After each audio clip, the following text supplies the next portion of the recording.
It hasn't been that long ago since man first stared up at the stars and wondered, what are they? Now we look at the sky and wonder, where should we explore next? How can space improve life here on Earth? Who is going to lead the mission? Space exploration has come a long way in a very short period of time. Since the first satellites orbited our humble planet, we have explored the far reaches of our solar system, looked deep into the universe, and nearly seen the beginning of time. We've walked on the moon and landed robots on other planets. More than we can account, space has a direct impact on our daily lives. But what's next? The possibilities are endless. What innovations will propel us further into the universe, help us protect and preserve our planet, benefit global security, expand our horizons, and inspire future generations? The quest is noble, the mission is critical.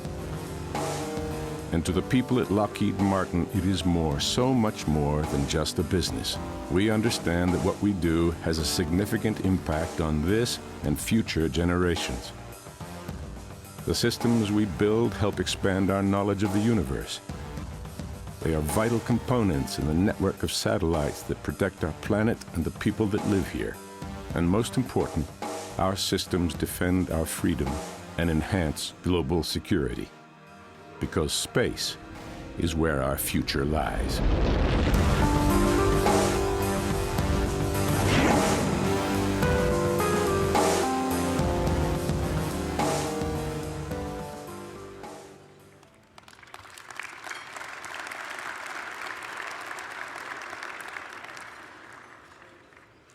I have the great honor this evening of introducing our keynote speaker tonight, Dr. Craig Barrett.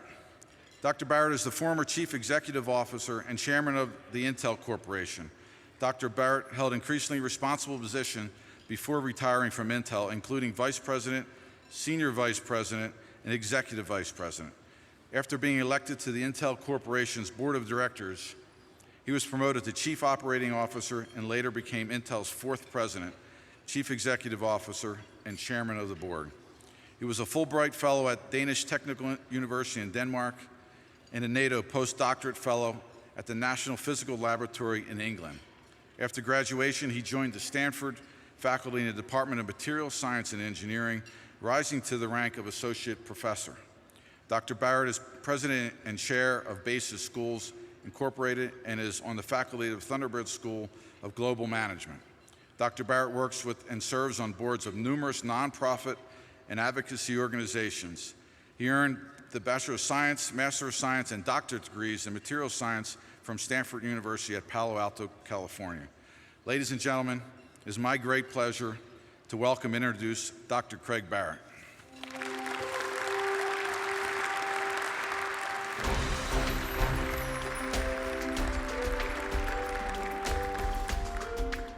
Thank you, Mark, for that introduction. I haven't quite figured out why you guys invited me to speak to you tonight. I've spent the last 35 years or so working in an industry where all we try to do is make things smaller. You know, put a few billion transistors into something the size of your fingernail. And you folks basically are looking at those billions of galaxies out there in an ever-expanding universe. So, you know, I'm trying to compress stuff and you're trying to go out. So we'll see where we meet tonight. I do want to talk about one of the commonalities that we have, though, which is if you look at any of the high-tech industries, whether it's the semiconductor, computer, or space industry, there's a great commonality. It's research intensive, it's engineering, technology intensive, it's smart people intensive. And not only are smart people intensive for your industry, and it's critical that you have them, but it is for ours as well. And it even extends beyond that a bit if you start to look at the economic future of the United States and an ever-changing world economic structure, which is our standard of living, our performance is going to be directly proportional to the education of our workforce. And that means our education system is probably the most fundamental capability that we have to improve our situation going forward. So tonight, what I'd like to do is try to compare two interesting areas that have occurred in the United States over the last 50 years. One of them is space, and the other is education. And I want to go back 50 years or so because 50 years ago, both of them were of significance and under discussion in the United States. And I want to kind of trace the history of each one. We'll take the space program up through lunar landings and such, and then we'll come back and look at education and see what's happened to education. Then we'll come back to the space program a little bit later on. But if you go back 50 or so years ago, it's obvious that the United States was in a Cold War with Russia, and the space program was part of that Cold War. And Sputnik, which went up in the fall of 1957, right about the time I entered Stanford as an undergraduate, which tells you how old I am immediately, was a wake-up call. And then 50 years ago today, Gagarin went up. And that was another wake-up call for the United States in that Cold War and that war in space. 1962, President Kennedy went to Texas and gave a speech which basically said, we're going to go to the moon. And when asked basically why, he said, because it's difficult. Not because it's easy. It's difficult, something that we need to do. And that led to one of the most successful programs the United States government has ever run. And it really was a program, the formation of NASA, which had been formed a few years before, but really the dedication of resources to NASA. I think by 1966, NASA comprised about 4.5% of the federal budget,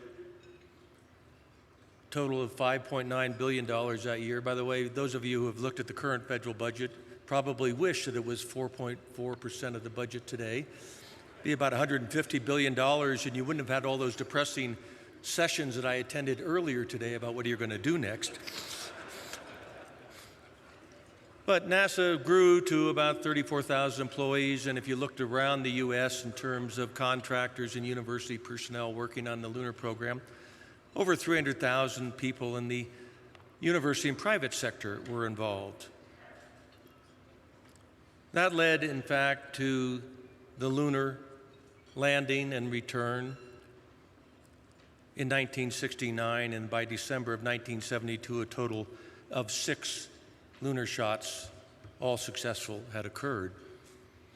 The United States won that space race, ultimately won the Cold War, but it won the space race in a very simple fashion. It basically took a tops-down leadership mode from the president to set an audacious goal, to put the resources behind it. The goal was accountable, the goal was definite, the goal was well-defined. You were going to make it or not. People were going to be held accountable whether you made it or not. And that accountability transcended administrations, Congresses, bureaucrats, etc. It's a great example of what the U.S. can do when it sets its mind to it. And probably the other great examples you can think of are participation in things like World War II, where we had a similar dedication. Now, at about the same time, in the 1957-58 timeframe, education was equally important in the American psyche, but equally important, but perhaps not so well recognized by the public. There was a report published a few months after Sputnik called The Pursuit of Excellence. It's published by the Rockefeller Brothers Fund. John Gardner was the primary author. You may remember John Gardner. He went to become Secretary of Health, Education, and Welfare for President Kennedy, Johnson. What did that report say? It basically said our education process is in trouble. There should be a greater emphasis on math and science and accountability and teacher performance and languages. And it basically said in this era of advanced technology, science and math education is going to be extremely important to the United States. This report was prepared and delivered in 1958, the spring of 1958. I'd like to think that the technology development that Mr. Gardner was talking about was the invention of the transistor, which occurred in 1950. You guys all may think it had something to do with space, but we can argue about that later. The issue was technology was making increasing inroads on our life in every way possible. And whether it was space or the growth of the integrated circuit industry and electronics and all that brought to us, the recognition was that technology and engineering and math and science was going to be increasingly important to us going forward.